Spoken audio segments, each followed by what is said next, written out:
Good morning. My name is Kevin Kuhlman. Today we're going to be discussing the Equifax data breach as part of my Capstone presentation for the MIT xPRO Professional Certificate in Cybersecurity.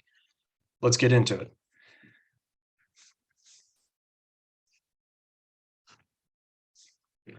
So today I'm going to cover an overview of the attack, high-level overview of the timeline from initial attack to Equifax's response. We're going to dig on the vulnerability itself. We're going to look at some contributing factors that led to the massive extent of the attack. We're going to talk about how Equifax responded with the public. We're going to talk about further damages to Equifax's reputation. We're going to talk about some preventative measures that could have prevented the breach or at least contained the scope of it. We're going to talk about some possible incident response handling that Equifax could have put in place to mitigate and work to reduce the negative press and loss in consumer confidence. Lastly, we're going to look at lessons learned for other organizations that can be taken from this case study. So what happened? In 2017, bad actors, later identified as members of the Chinese military, exploited a vulnerability that was 2 months old that Equifax technology teams failed to patch. Thus, bad actors were able to gain access to servers in the Equifax data centers. Once breached, bad actors were able to uncover a file containing credentials and passwords, gaining access to over 48 databases containing consumer personal identifiable information, including social security numbers, date of birth, driver's license numbers, credit card numbers, and more. Bad actors were able to exfiltrate this data for what is still today an unknown purpose. This data is not surfaced on the dark web. Equifax discovered the breach 77 days after the initial breach, shutting down services, thus closing the breach. And then September 7th is the day that most in the cybersecurity field know. It's when Equifax publicly announced what would be one of the biggest breaches of public information in history. So high-level timeline. March 8th in 2017, Department of Homeland Security notifies multiple companies, including Equifax, of this vulnerability.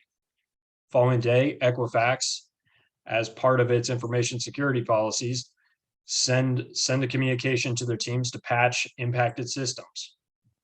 Between March 9th and May 13th, those systems were not patched. They were not detected as not being patched.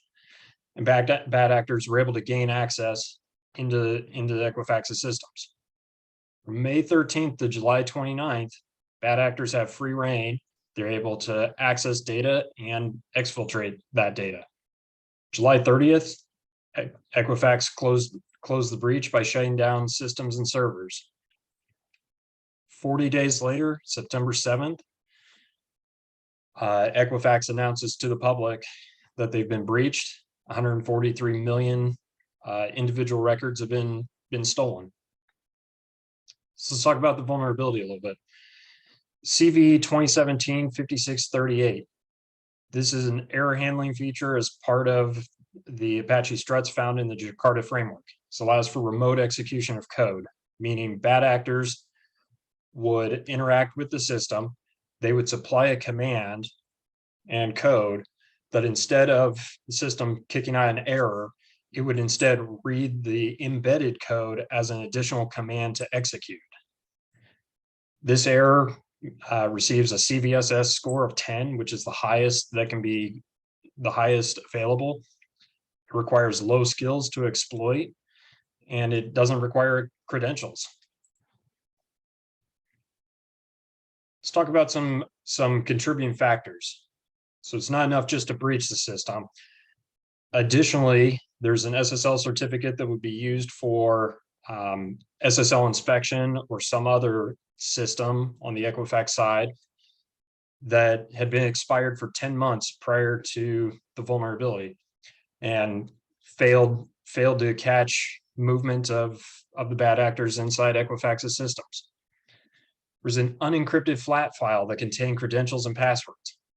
In one case, the username and password for one of the databases was the default, admin. And lastly, this was not significant in the breach, but it is a piece of note that even without the credentials, there were databases that had this data that weren't encrypted. Let's talk about how Equifax responded to the breach. When they learned of the breach, they went out and retained data forensic teams, additional legal counsel, and notified the FBI of the breach. As part of their response, Equifax stood up a site for consumers to interact with to find out if they were breached and to sign up for monitoring services supplied by Equifax. Equifax announces the breach on September 7th, 40 days after the discovery. Talking about further damage, part of social media, Equifax post on Twitter, we recently discovered a cybersecurity incident involving consumer information. Once discovered, we acted immediately to stop the intrusion. We apologize for the concern and frustration this causes, and has a link out to a site to learn more. Consumers were frustrated as to gain access to the free credit monitoring services. There was an arbitration clause saying that consumers would not be eligible to engage in a class action lawsuit or any other forms of litigation against Equifax for the mishandling of their data. Equifax, their CIO, was charged with insider trading. He sold off hundreds of thousands of shares before the breach was announced, and was indicted through the Department of Justice. And then lastly, weeks after the announcement, multiple members of the C-suite, the CEO, the CIO, the CSO, all resigned their positions for retirement or were forced out, thus leading to an exacerbation of a loss in consumer confidence. So what could have prevented the breach? Stronger governance around patching and IAM practices. A flat file containing credentials and passwords? That's unheard of. The fact that an email is the way that notification of a vulnerability, that's not tracking, that's not actually engaging the correct resources, ensuring that work's being completed. Equifax has some enhanced protective technologies, but they weren't working. Equifax's SOC should have detected this breach. Intrusion detection, intrusion prevention systems, a SIM for event monitoring and watching events happening on these servers. Even next-gen firewalls watching data ingress and egress from their systems should have been able to detect the bad actors that breached the systems. One other item of keynote: network isolation. Limit what the bad actors had access to by isolating the system that they breached and limiting its interactions with other systems. Password rotations. The breach took place over 70 days. Password rotations might have solved and mitigated some of the breach. PAM solution for privileged access. In addition, penetration testing. Have third parties tell Equifax where they're weak and might have uncovered the vulnerability themselves. Incident response. Equifax had multiple areas that were rather poor. Internal communications. Only a subset of their employees knew about the breach and had the ability to do anything about it. Had everyone been notified, possible insider trading would have been prevented. Earlier external communications, 40 days. They knew about the breach. It took 40 days. Some of that was discovery to find out how bad the breach was, but 40 days is enough for a massive loss in consumer confidence. The breach notification itself, tweets and asking consumers to go to a website and enter their name and the last 6 of their social security number. Instead, Equifax should have sent out notifications to customers, alerting them, being proactive, not requiring anything on behalf of the consumer. Providing a better solution, Equifax offered 1 year and later upped it to 10 years for their credit monitoring solution. Equifax had the data breach. Why does someone want their own product? And lastly, avoid forcing legalities. It's ludicrous that Equifax would expect consumers to not engage in a class action lawsuit against them. That further just exacerbated and inflamed public opinion. So let's talk about some lessons learned. We learned in this the importance of patching.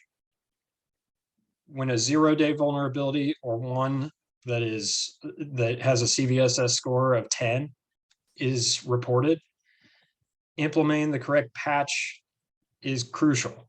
It's crucial for protecting data. It's crucial for protecting non-public information. Defense in layers. There are multiple reasons this breach happened. There are multiple items that failed and could have been put in place that could have prevented. Incident response planning. While Equifax did some of the right things, retaining counsel, alerting authorities, and going in to find out what was truly the damage done, having a better response plan, better communications, better strategies of how they would alert customers, social media messaging, could have done so much to save their stock price and prevent the negative publicity that they received.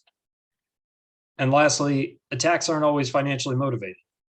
At this time, we still don't know what happened with the Equifax data. It's believed to be held and being reviewed and analyzed by a foreign nation state, China, but we don't know what it's being used for. We don't know the purpose other than the amount of money that we've sunk into litigation and Equifax has spent on remediating issues. So these are just a few takeaways from the Equifax breach. I hope that you learned something today, and thank you very much for the time.